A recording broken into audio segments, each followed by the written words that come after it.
तो मैं बहुत कुछ सकता हूँ महामहिम, बहुत कुछ कर सकता हूँ मैं, किंतु उस फूल को खोजना मेरे बस की बात नहीं है, क्योंकि उस फूल के विषय में केवल राजकुमारी चंद्रमुखी ही जानती है। नहीं नागराज, उस फूल का रहस्य कोई और भी जानता है। राजकुमारी जी भले ही एक रहस्य बनी हो, किंतु तुमने उनके उस फूल का तो ध्यान रखा है ना, जो उन्हें अपने प्राणों से भी अधिक प्यारा है? नहीं, बिल्कुल नहीं। आंखें बंद करते ही हमारे सामने हमारी माँ की तस्वीर आ जाती है और ऐसा लगता है कि हमें पुकार रही है कि वनराज कब आओगे? राजकुमारी चंद्रमुखी हम ही है, आज जिसे खोजे वो आपके सामने है। नहीं, तुम हमें भुवन काका मत कहो। इस संबोधन से केवल हमें राजकुमारी चंद्रमुखी ही पुकारा करती थी।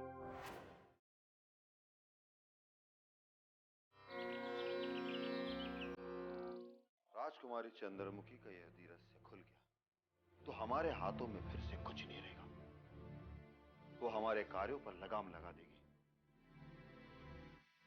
किसी भी मूल्य पर भुवन सिंह को यह पता नहीं लगना चाहिए कि कारागार में वो बंदी युवती राजकुमारी चंद्रमुखी है। इस षड्यंत्र में हमारा साथ केवल कुसुमी दे सकती है, किंतु ये कुसुमी है कहां? महामहिम, मैं कुसुमी को ढूंढ कर ले आया हूं। अब आप ही इसे बता दीजिए कि इसको क्या कार्य करना है। लगता है तुम हमारा कार्य नहीं करोगी, इसलिए विवश होकर महाराज और भुवन सिंह के सामने हमें तुम्हारी पोल खोलनी पड़ेगी। नहीं हुजूर, ऐसा अनर्थ मत कीजिएगा हुजूर।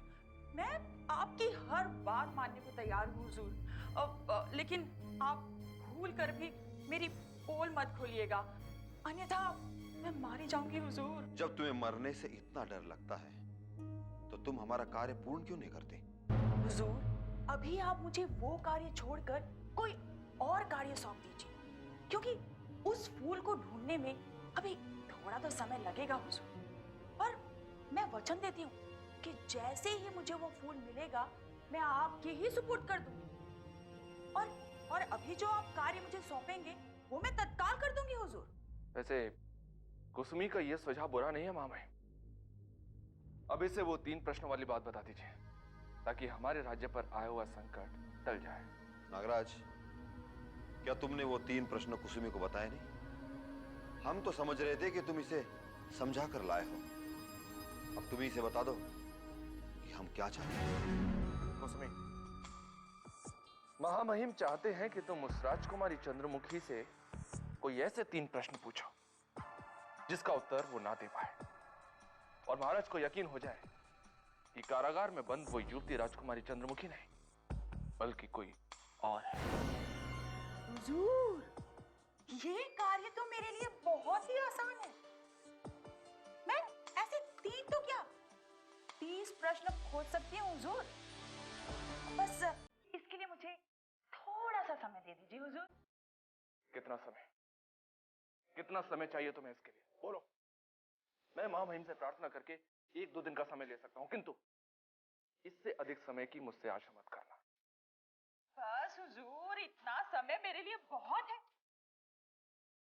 मैं ऐसे ऐसे प्रश्न खोज कर लाऊंगी कि वो राजकुमारी चंद्रमुखी खुद को ही भूल जाएगी हुजूर। आप निश्चिंत रहिए हुजूर, मुझे मेरे प्राण बहुत प्यारे हैं। अब चलती हूँ, आज्ञा दीजिए। हाँ, तुम जा सकती हो, किंतु यदि तुमने हमारा यह षड्यंत्र किसी को बताया तो तुम जीवित नहीं रहोगे।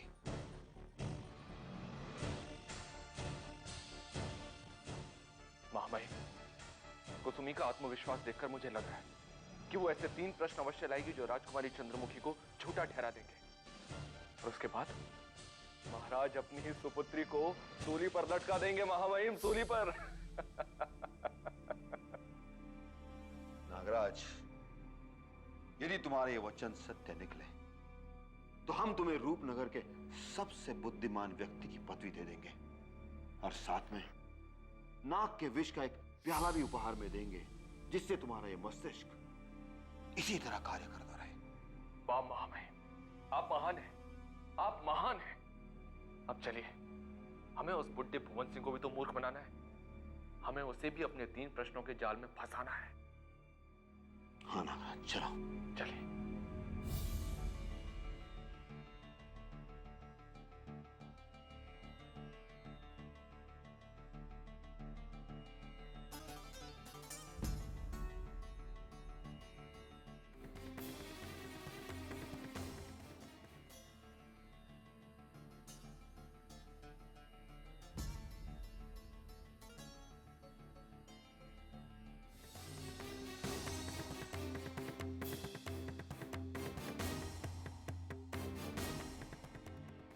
भुवन जी, क्या बात है, आप बहुत गहरी सोच में डूबे हैं। हम एक आवश्यक कार्य से आपके पास आए हैं। कहिए, क्या कार्य है? पता चला है कि आप उस युवती से मिलने गए थे जो स्वयं को राजकुमारी चंद्रमुखी बता रही है। हाँ, हम ये परखना चाहते थे कि वो है कौन। तो आपको क्या लगा, वो युवती राजकुमारी चंद्रमुखी है या नहीं? हाँ, हमें तो राजकुमारी चंद्रमुखी ही लग रही है। उसके हाव भाव साफ बता रहे हैं कि वो राजकुमारी चंद्रमुखी हो सकती है। किंतु सूरज से तो वो राजकुमारी चंद्रमुखी नहीं लग रही है ना भुवन सिंह जी। तो फिर वो हमारी राजकुमारी चंद्रमुखी कैसे हो सकती है? आप उसकी बातों में मत आ जाना, वो बहुत ही चतुर महिला है। नागराज ठीक कह रहा है भुवन सिंह जी। हम दोनों भी उस युवती से मिल चुके हैं, उसे परख चुके हैं। वो हमारी राजकुमारी जी के बारे में बहुत कुछ जानती है, किंतु वो राजकुमारी नहीं है। जो आप कह रहे हैं वही महल के समस्त अधिकारी भी कह रहे हैं, लेकिन न जाने क्यों हमें लग रहा है कि वो राजकुमारी चंद्रमुखी ही है। जैसे राजकुमारी चंद्रमुखी हमें भुवन काका कह के पुकारती थी, वैसे ही उसने भी हमें भुवन काका कह के पुकारा। जाने क्यों उसके आंसू हमें अभी भी याद आ रहे। आप उसके आंसुओं पर मत जाना भुवन सिंह जी। उसके सामने जो भी जाता है वो चतुर महिला अपने घड़ियाली आंसू निकालकर गिड़गिड़ाती रहती है। हाँ भुवन सिंह जी, जब हम उस युवती को परखने गए थे तो वो मगरमच्छ के आंसू निकालते हुए अपने आप को राजकुमारी घोषित करने की चाल चल रही थी।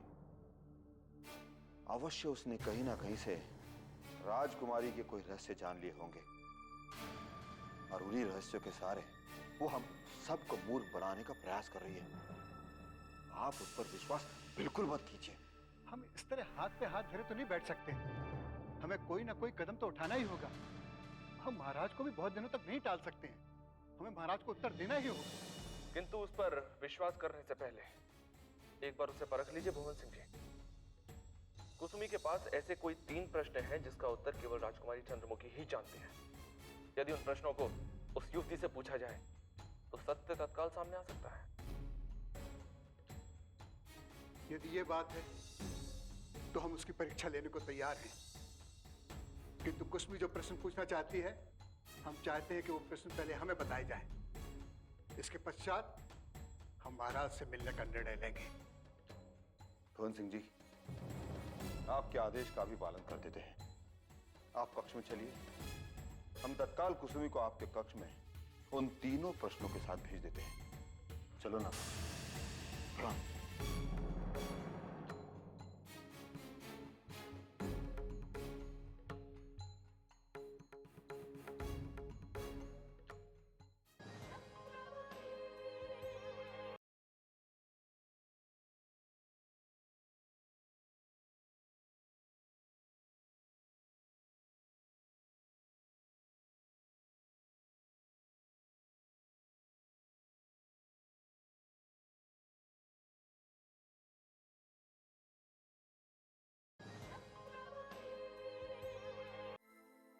यहाँ बैठे रहे तो हम अपने उद्देश्य से भटक जाएंगे। अब पुराने महल की दीवारों से बाहर निकलने के बिना कार्य नहीं बनेगा।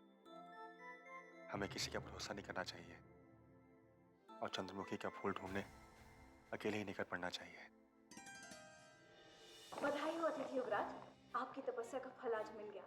चंद्रमुखी के उस मायावी फूल को खोजने का मार्ग अब हमें स्पष्ट दिखाई देने लगा है। यदि तुम सत्य कह रही हो तो हमारा उत्साह वापस लौट आया है। यदि तुम हमें दिलासा देने के लिए असत्य कह रही हो, हमें क्रोध भी आ सकता है। मैं आपके सामने असत्य बोलने का साहस कैसे कर सकती हूँ युवराज? कुसुमी ने मुझे बताया है कि वो एक ऐसे महान संत को जानती है जो चंद्रमुखी के उस मायावी फूल का पता जानते हैं। कौन है महान संत? और वो रहते कहाँ हैं? उनका नाम योगेश्वर नाथ है, किंतु उनका निवास कहाँ है ये कोई भी नहीं जानता। हाँ, यदि प्रयास किया जाए तो उन्हें अवश्य खोजा जा सकता है। जब उनका निवास को जानता ही नहीं तो उन्हें खोजा कैसे जा सकता है? कहते हैं यदि बाबा योगेश्वर नाथ को कोई सच्चे मन से याद करे तो वे उसे अवश्य दर्शन देते हैं, और मुझे पूर्ण विश्वास है कि आपको उनके दर्शन शीघ्र हो जाएगा। हम इसी समय रूपनगर जंगल का प्रस्थान करेंगे और बाबा योगेश्वर नाथ से चंद्रमुखी का पूरा पता जान लेंगे। ठहरिए युवराज, रूपनगर के जंगलों में अकेले जाना इतना सरल कार्य नहीं है युवराज। आप अकेले जाएंगे तो जीवन भर भटकते रह जाएंगे। हम रूपनगर के जंगलों से होकर यहाँ तक पहुंचे माश्वेता। रूपनगर के जंगल हमारे लिए अपरिचित नहीं है। ये आपकी भूल है युवराज। रूपनगर के जंगल भी अपना रूप बदलते रहते हैं। आप जिस मार्ग से आए थे फिर आप वो मार्ग नहीं पहचान पाएंगे, इसलिए मुझे भी आपके साथ जाना होगा। माश्वेता, हम नहीं चाहते कि तुम हमारे लिए कोई कष्ट उठाओ, इसलिए हम तुम्हें अपना साथ लेकर नहीं जाना चाहते। आप मेरी चिंता मत कीजिए युवराज, मुझे कोई कष्ट नहीं होगा। हाँ, यदि आपने मेरी प्रार्थना ठुकरा दी तो अवश्य मुझे कष्ट होगा। इसके पश्चात बाबा योगेश्वर नाथ से उस फूल का पता जानना भी आसान कार्य नहीं है, किंतु मैं जानती हूँ कि उनसे उस फूल का पता कैसे जाना जाए। क्या तुम हमें बता सकती हो कैसे बाबा से उस फूल के बारे में जाना जा सकता है? क्षमा कीजिए युवराज, मैं ये रहस्य किसी को नहीं बता सकती। आपको वो फूल पाना है तो मुझे भी अपने साथ ले जाना होगा, ये मेरी प्रार्थना समझिए। ठीक है माश्वेता, अब हम तुम्हारा आग्रह नहीं ठुकराएंगे, किंतु तुम्हारे पीछे इस महल का क्या होगा? महल का अधिकारी तुम यहाँ ना देखकर क्या सोचेंगे? और अगर तुम हमारे साथ अगर तो पकड़ी गई तो तुम्हें मृत्युदंड भी दे जा सकता है। अब आप मुझे भयभीत नहीं कर सकते युवराज। आपको दिया हुआ वचन पूरा किए बिना तो यमराज भी मेरे प्राण नहीं छीन सकते। अब शीघ्र चलिए, नहीं तो कोई भी यहाँ बाधा डालने आ सकता है। तुम त्याग की एक मूर्ति हो माश्वेता, हम तुम्हें सदैव याद रखेंगे, किंतु अब हम तत्काल नहीं जाएंगे। कल सूर्योदय होते ही कोई योजना बनाकर हम रूपनगर के जंगलों की ओर निकल पड़ेंगे। प्रणाम हुजूर। प्रणाम कुसुमी, आओ, हम तुम्हारी प्रतीक्षा कर रहे थे। कहिए हुजूर, इस दासी के लिए क्या आदेश है? आदेश देने से पूर्व हम तुमसे ये सौगंध लेना चाहते हैं कि तुम हमें जो बताओगी वो सत्य ही बताओगी। हुजूर, आप ये नहीं भी कहते तो भी मैं सत्य ही कहती, क्योंकि मेरी परम प्रिया राजकुमारी चंद्रमुखी जी ने मुझे सदा ही सत्य बोलने की ही सीख दी है। अचानक तुम इतनी परेशान कैसे हो गई? हुवन सिंह जी, आज मुझे राजकुमारी चंद्रमुखी जी की बहुत याद आ रही है। मैं जब भी उन्हें याद करती हूँ तब उनका भोला भाला सुंदर सा चेहरा मेरे सामने नाचने लगता है हुजूर। तुम्हारे नेत्रों के सामने जो राजकुमारी चंद्रमुखी का सुंदर मुखड़ा नाचने लगता है, क्या वो उस राजकुमारी से मिलता है जो स्वयं को राजकुमारी चंद्रमुखी बता रही है? नहीं हुजूर, कहाँ हमारी राजकुमारी चंद्रमुखी और कहाँ वो साधारण युवती हुजूर। हमारी राजकुमारी चंद्रमुखी तो स्वर्ग लोक से उतरी हुई अप्सरा है हुजूर।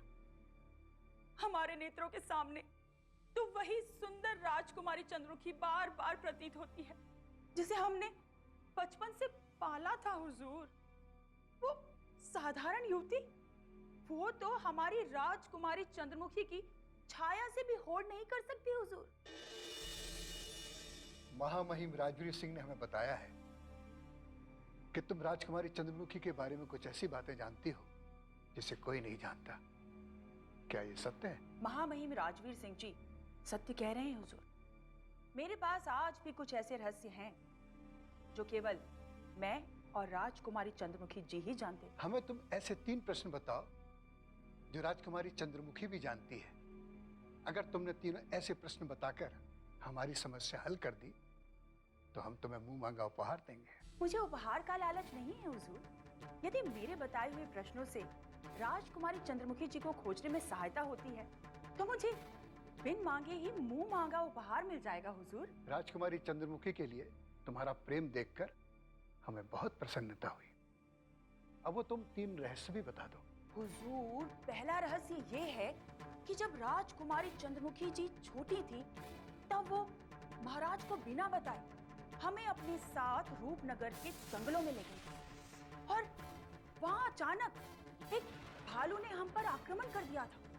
लेकिन हुजूर, हम बाल बाल बचकर वापस गुप्त महल पहुंच गए थे। और दूसरा रहस्य क्या है?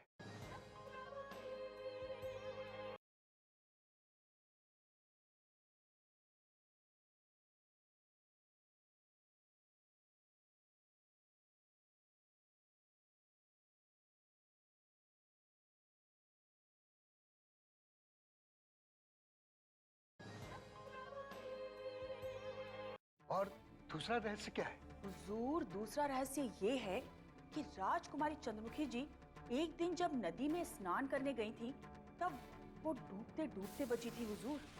और ये बात भी राजकुमारी चंद्रमुखी जी ने किसी से नहीं बताई है और मुझे भी बताने से मना किया था हुजूर।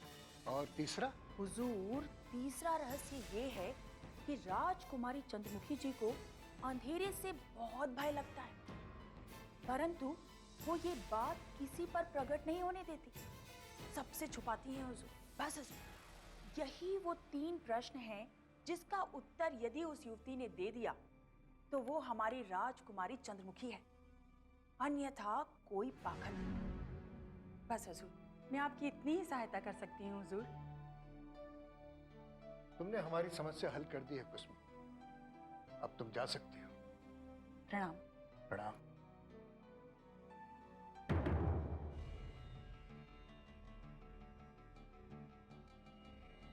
अब हमें महाराज से तुरंत भेंट करनी होगी।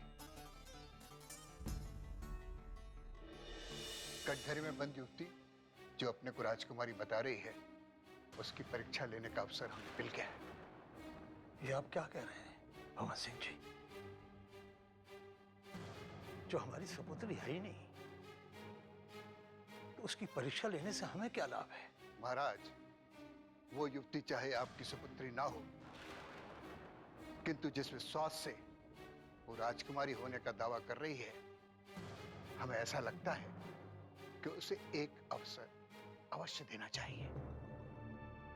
ठीक है, आप हमें ये बताएं कि आप करना क्या चाहते हैं? कुसमी ने राजकुमारी चंद्रमुखी को बचपन से पाल पोस कर बड़ा किया था, इसलिए वो राजकुमारी के जन्मांत रहस्य जानती है। कुसमी ने हमें 3 ऐसे प्रश्न दिए हैं जिसके उत्तर कुसमी और राजकुमारी के अलावा और कोई नहीं जानता है। और वो 3 प्रश्न हैं क्या? महाराज, वैसे तो वो 3 प्रश्न अति साधारण हैं, किंतु उन तीनों प्रश्नों में कुछ ऐसी घटनाएं छुपी हैं जिनका उत्तर यदि कटघरे में बंद उस युवती ने दे दिया तो हमें उसके बारे में सोचने के लिए विवश होना पड़ेगा। और यदि वो तीनों प्रश्नों का उत्तर नहीं दे सकी तो ये साबित हो जाएगा कि वो हमसे छल कर रही है। इसलिए वो तीनों प्रश्नों की पूछने की आज्ञा दे दीजिए महाराज, ताकि सत्य का पता चल सके और ये भी पता चल सके कि वो युवती राजकुमारी है या कोई और। परंतु आज्ञा देने से पहले हम ये जानना चाहते हैं कि वो 3 प्रश्न हैं क्या? महाराज, कुसमी ने हमें बताया कि एक बार राजकुमारी चंद्रमुखी कुसमी के साथ जंगल में घूमने गई थी, जहां एक भालू ने उन पर आक्रमण कर दिया, किंतु वो दोनों बाल बाल बच गए थे। हमें तो ये जानकारी है नहीं, और राजकुमारी चंद्रमुखी ने भी हमें कभी कुछ नहीं बताया। यही रहस्य तो हम खोलना चाहते हैं। राजकुमारी चंद्रमुखी ने आपसे 2 घटनाओं को और छुपा कर रखा था। उनमें से दूसरी घटना यह है कि एक बार राजकुमारी चंद्रमुखी नदी में डूबते डूबते बची थी और उनको अंधेरे से भी बहुत भय लगता है। इस भय को उन्होंने सबसे छुपा कर रखा था। यही हम देखना चाहते हैं महाराज। कारागार में बंद वो युवती इन घटनाओं का क्या उत्तर देती है। बस हमें आपसे यही कहना है महाराज। यदि ये सत्य है तो तत्काल हम कटघरे में जाकर उस युवती से ये प्रश्न पूछेंगे, यदि यह सत्य हुआ तो क्या होगा? कुसमी कभी हमसे असत्य नहीं बोल सकती महाराज। उसने राजकुमारी चंद्रमुखी को अपनी पुत्री की तरह पाला है। बस हमारे पास यही एक अंतिम उपाय रह गया है। अगर राजकुमारी चंद्रमुखी का रूप बदल भी गया है तो उसकी बुद्धि नहीं बदली होगी। इन प्रश्नों के उत्तर पूछने पर यदि वो इनका सही उत्तर देती है तो हमारी समस्या खुद ही खुद हल हो जाएगी महाराज। ठीक है, हम स्वयं आपके साथ कारागार चलेंगे। यदि वो युवती अग्नि परीक्षा में सफल हो गई तो हम उसे अपनी पुत्री मान लेंगे। यदि अगर वो असफल रही तो हम उसे देशद्रोही मानकर दंडित करेंगे।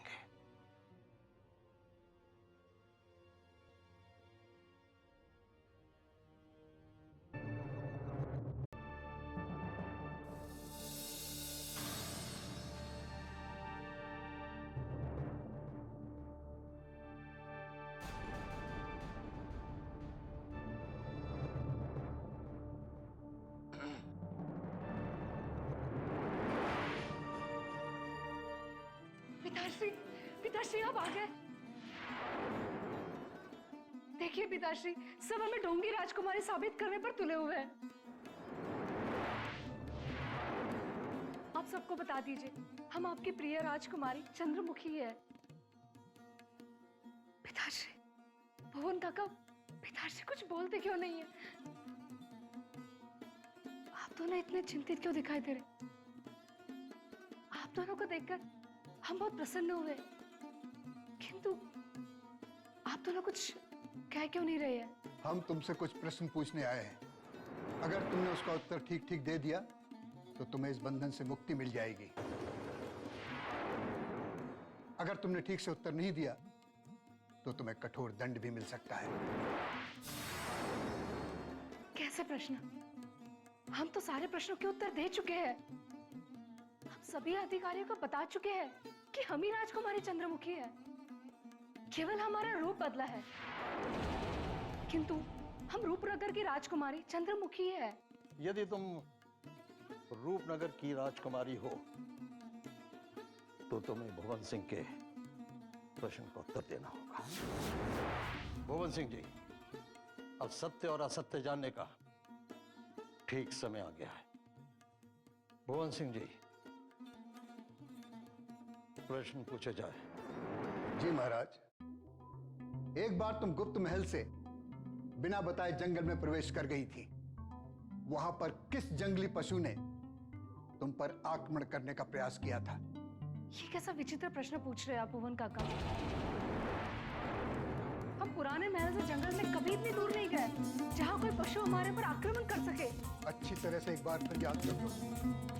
तुम्हारा उत्तर तुम्हें मृत्यु के मुख से बचा भी सकता है और मृत्यु के मुख में ले भी जा सकता है।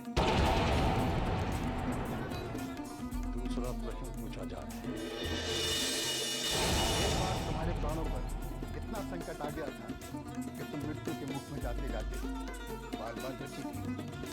बताओ, रूपनगर की किस नदी में डूबते डूबते बची थी? यदि असत्य है, हमारे साथ ऐसा कभी नहीं हुआ। जो हमारे साथ नहीं हुआ है, वो क्यों पूछे भुवन काका? तीसरा और अंतिम प्रश्न पूछा जाए। हम तुमसे अंतिम प्रश्न पूछ रहे हैं और ये तुम्हारे बचने का अंतिम अवसर भी है। जरा ध्यान से जवाब देना। तुम्हें अंधेरे से भय लगता है या नहीं? नहीं, हम अंधकार से नहीं डरते।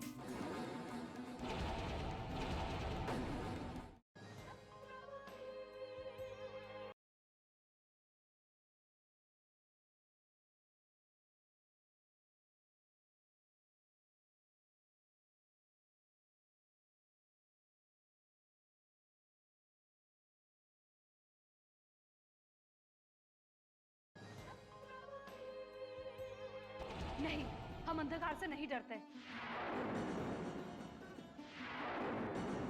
हम रात्रि के समय कभी भी कहीं भी आ जा सकते हैं।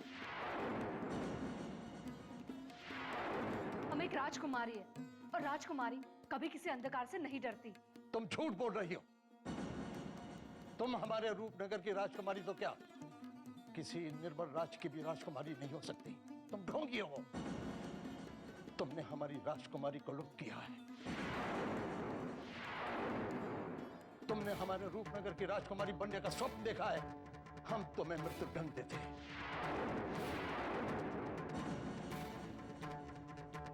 और शीघ्र से शीघ्र रूपनगर के चौराहे पर तुम्हें फांसी पर लटका दिया जाएगा।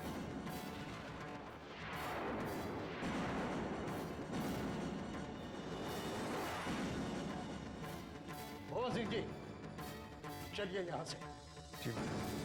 पिताश्री, पिताश्री हमें इस तरह छोड़ के मत जाइए। हमारी बात सुनिए पिताश्री। पिताश्री!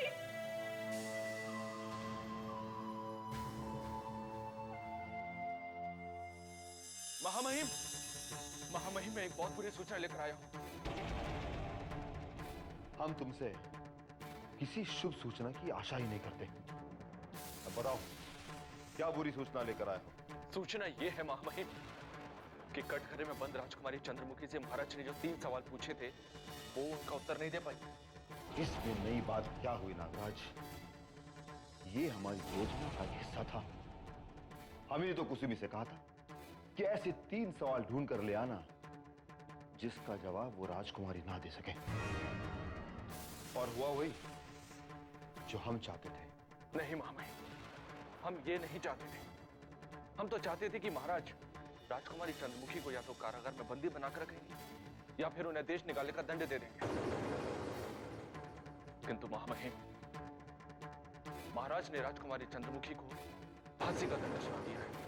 राजकुमारी चंद्रमुखी को फांसी का दंड दिया गया है? कि हम भी नहीं चाहते थे कि राजकुमारी चंद्रमुखी को फांसी का दंड दिया जाए, किंतु हम कर भी क्या सकते हैं? जो होगा वो देखा जाएगा।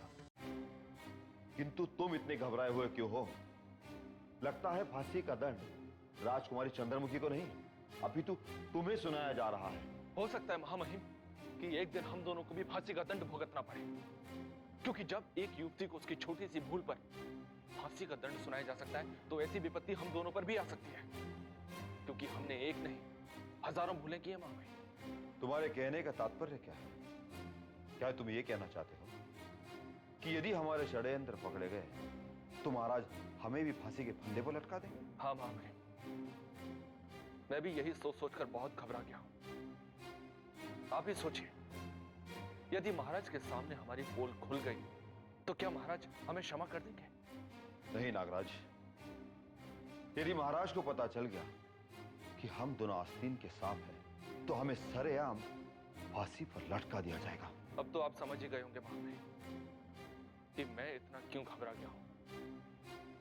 महाराज पहले इतने कठोर निर्णय नहीं लिया करते थे महामहिम, किंतु अवश्य ही उन्हें उस बूढ़े भुवन सिंह ने भड़का दिया होगा।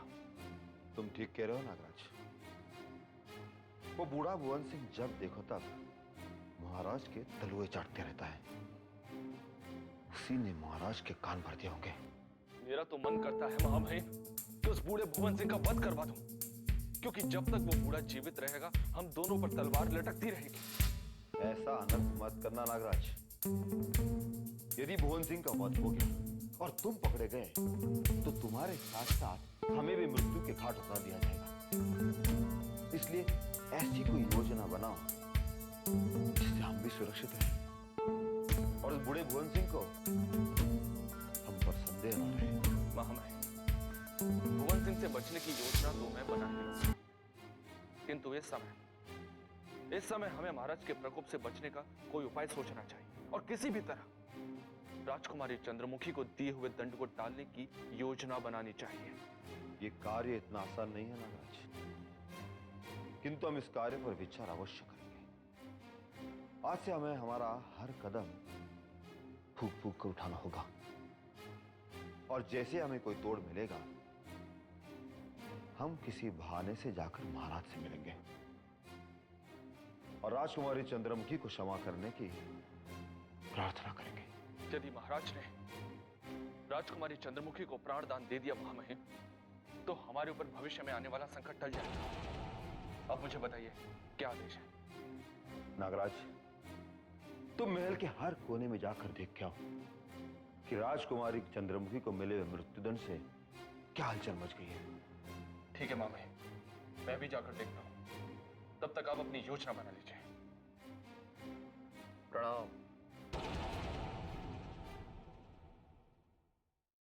पता नहीं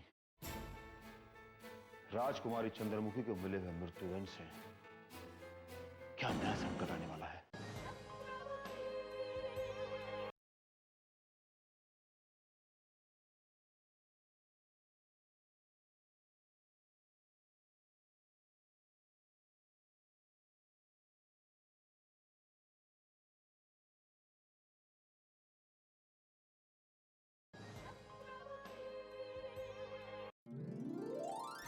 अरे चंगू मंगू,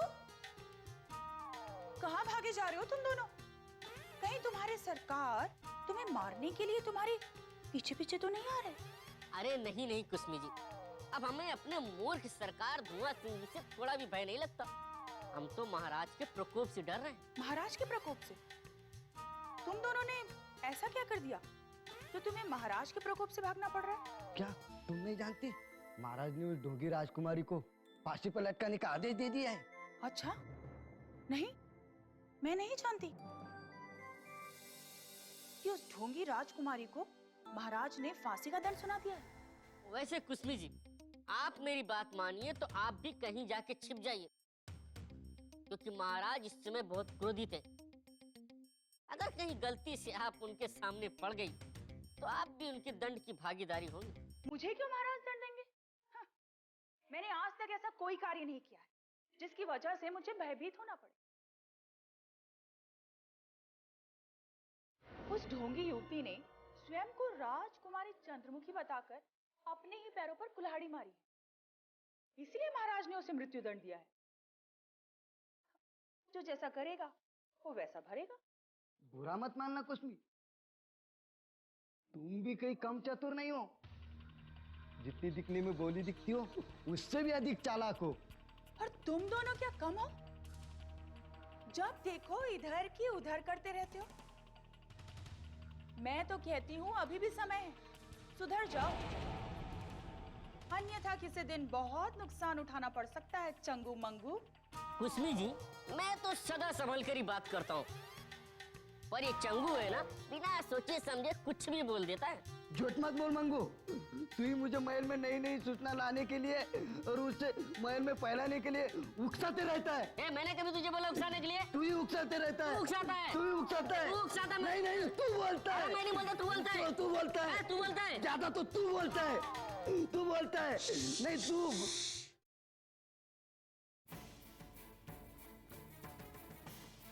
कुसमी जी,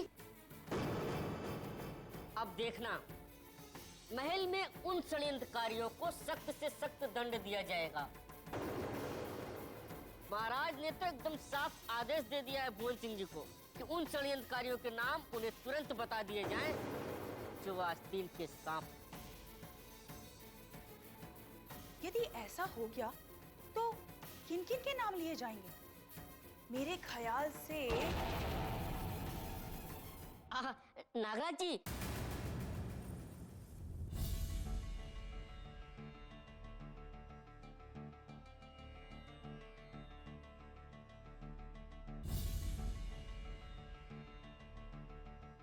अरे आइए आइए, हम लोग तो आपको ही ढूंढ रहे थे। क्या बात है चंगू मंगू, तुम दोनों को मुझसे क्या काम पड़ गया? नागराज जी, हम तो आपको ये बताना चाहते थे कि महल में छिपे हुए षड्यंत्रकारियों के अब बुरे दिन आने वाले हैं।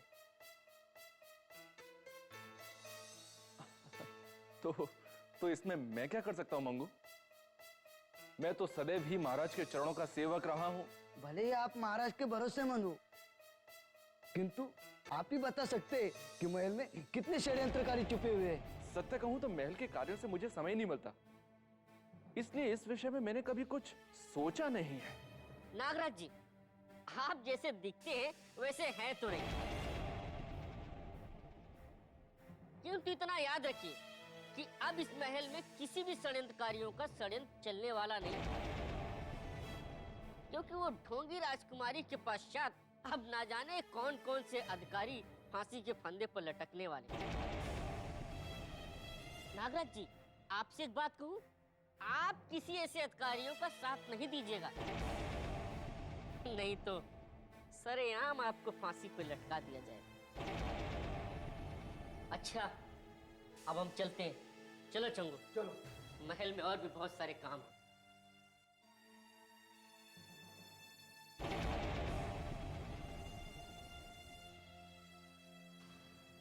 क्या बात है नागराज जी, आपका सुंदर मुखड़ा वैसे पीला कैसे पड़ गया? नहीं कुसुमी, ऐसी कोई बात नहीं है। दरअसल हमें याद आ गया कि महामहिम राजवीर सिंह ने किसी काम से हमें याद किया है। मैं चलता हूं। चंगू मंगू की चेतावनी से नागराज के पैरों तले तो धरती खसक गई। अब देखना है कि महामहिम क्या कहते हैं। महामहिम, महामहिम, लगता है हमारे बुरे दिन आ गए। अब क्या हुआ नागराज? जब देखो तो रोते पीटते आते हो तुम। महामहिम, इसमें मेरा क्या दोष है? क्या दोष है? इस महल में हम दोनों से अच्छा अधिकारी कोई है ही नहीं जो आपको अच्छी सूचना मिले। अच्छा, वो सब छोड़ो और बताओ कि अब क्या हुआ। वो बूढ़ा भुवन सिंह एक बार फिर से हमारे पीछे पड़ गया। महाराज ने उसे महल के षड्यंत्रकारियों की सूची बनाने का कार्य सौंपा है। तो ठीक है, उसे अपना कार्य करने दो। महामहिम, यदि उसने अपना कार्य पूर्ण कर लिया ना और उसने सूची बना दी, तो हम कहीं के नहीं रहेंगे, क्योंकि उसकी सूची में हम दोनों का नाम प्रथम आएगा। तुम ये कैसे कह सकते हो? हम दोनों ने अपना स्थान उस भुवन सिंह के सामने उच्च स्तर पर बनाया हुआ है, फिर वो हमें षड्यंत्रकारी कैसे समझ सकता है? महामहिम, वो बूढ़ा भुवन सिंह बहुत चतुर है, चालाक है। भले ही हमने उसकी दृष्टि में एक उच्च स्थान बनाने की चाल चली है, किंतु वो बूढ़ा हमारी हर चाल को समझ जाता है। तुम चिंता मत करो, यदि भुवन सिंह हमारे साथ कोई चाल चलेगा तो हम उसका मुंह तोड़ उत्तर देंगे। ऐसा गजब मत कर देना महामहिम, हमें किसी भी स्थिति में उस भुवन सिंह को अपना बनाकर रखना है। वो कहावत तो आपने सुनी होगी कि समय पर गधे को भी अपना पिता बना लेना चाहिए। बस हमें भी कुछ इसी तरह की योजना बनानी है, जिससे भुवन सिंह हम पर प्रसन्न हो जाए और संदेह करना छोड़ दे। तुम्हें ये किसने बताया कि भुवन सिंह जी महल में छिपे हुए षड्यंत्रकारियों की सूची बना रहे हैं? ये कैसा प्रश्न है महामहिम, कैसा प्रश्न है? सारे महल में इस बात की चर्चा हो रही है। सब लोग जानते हैं कि महाराज ने भुवन सिंह जी को आदेश दिया कि वो महल के षड्यंत्रकारियों की सूची बनाकर रखें। अब महल के सारे बड़े अधिकारी भुवन सिंह जी के आगे पीछे घूम रहे हैं। यदि ये बात है तो हम भी किसी से कम नहीं। हम उस भुवन सिंह के सामने ऐसा प्रदर्शित करेंगे कि षड्यंत्रकारियों की खोज में हम अपने प्राण भी न्यौछावर कर सकते हैं। वाह महामहिम वाह, क्या दूर की कौड़ी लेकर आए आप। चापलूसी में जो शक्ति होती है वो शक्ति तो किसी तलवार में भी नहीं होती है। अब हमें देर नहीं करनी चाहिए महामहिम, हमें तत्काल उस भुवन सिंह की चापलूसी आरंभ कर देनी चाहिए। हाँ नागराज, हम अभी और इसी समय अपना कार्य आरंभ कर देते हैं। चलो।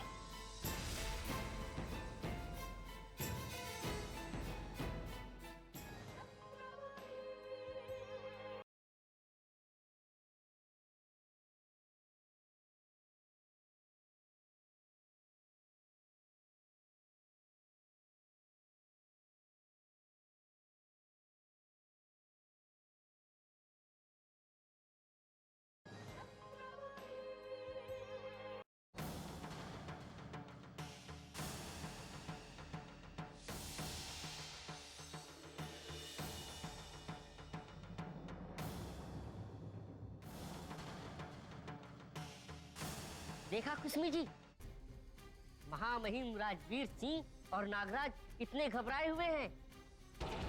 हाँ, मैंने आज से पहले इन दोनों को इतना भयभीत कभी नहीं देखा।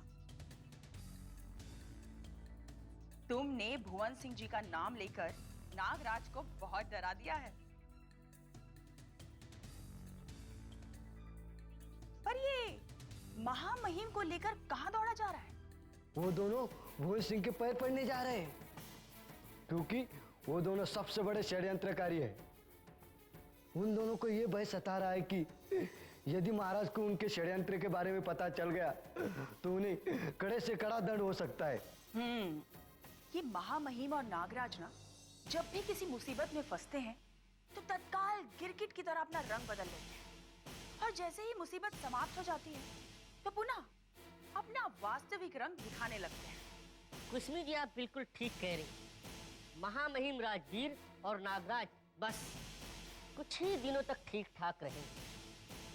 आप देखना, जैसे ही रूपनगर के महल का संकट दूर होगा वैसे ही ये दोनों फिर से कोई नया षड्यंत्र रचना शुरू कर देंगे। पता नहीं रूपनगर के इस महल के दिन कब फिरेंगे। जो भी अधिकारी आता है वो अपने लाभ के लिए कोई ना कोई गुप्त योजना बनाने लगता है। ये सब महाराज के अस्वस्थ होने के पश्चात हुआ है। जब से महाराज अस्वस्थ हुए हैं तब से महल के सारे बड़े अधिकारी भ्रष्ट हो गए। चंगू, तुम चिंता मत करो, तुम देखना एक ना एक दिन बुराई का अंत अवश्य होगा। इस रूपनगर के सारे भ्रष्ट अधिकारियों के पाप का घड़ा जिस दिन भर जाएगा वो दिन सब के सब अपने आप समाप्त हो जाएंगे। जिस तरह पूर्व मंत्रीवर रणवीर सिंह और उनके भाई परमवीर सिंह का अंत हुआ है ना, मुझे वैसे ही राजवीर और नागराज दोनों का ही अंत बहुत समीप दिखाई दे रहा है।